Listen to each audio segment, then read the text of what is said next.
সরকার 2 মাস অভিযান দিছে নদীতে। আমরা অবসরে আছিলাম 2 মাস। আমরা চলছি যেমন ঋণ করে, মানে কিস্তির তনে কিছু টাকা লিয়া এই 2 মাস চলছে। মানে আবার এই সামনে দিয়ে অভিযান শেষ হয়েছে, নদীতে নামুম, তাও আমাকে ঋণ করতে হবে।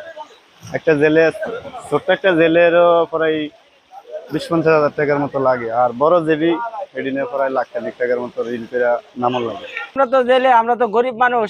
সরকার অভিযান দিছে, আমরা পালন করছি অভিযান।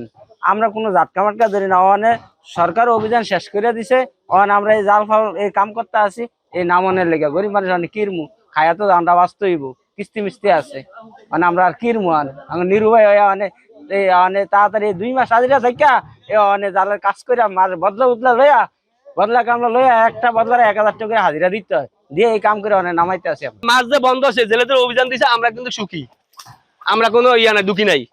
অভিযান দিছে সাকসেস, আমরা লক্ষ লক্ষ মন ইলিশ মাছ ধরা হয়, বড় মাছ ধরা হয়, বিদেশে এলসি করা হয়।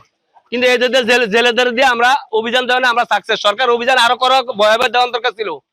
আবহাওয়ার অস্ত্র দিত, যে জাল্লকে কাউয়া বলে যে গুলি করে, এই ধরনের অভিযান দিলে আমরা আরো বেশি সাকসেস হইতাম। মানে আমরা 2 মাস অভিযান পালন করছি। 2 মাসের ভিতরে আমরা গাঙ্গে দুনে নামি না। এখন আমরা নৌকা মোকা ঠিক করতেছি, আবার অভিযানের শেষে আমরা গাঙ্গে নদীতে নামু।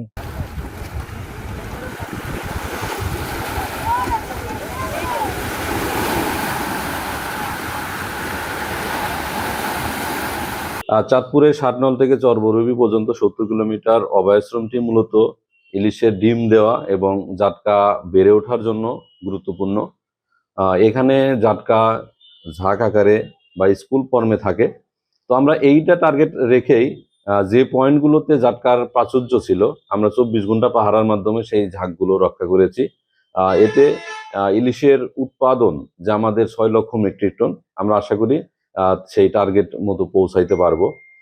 তবে আমাদের লজিস্টিক সাপোর্ট, জনবল আরো বৃদ্ধি করলে আমাদের অভিযান আরো বেশি শক্তিশালী হবে এবং ইলিশের যে উৎপাদন বৃদ্ধিতে আরো বেশি সহায়ক হবে।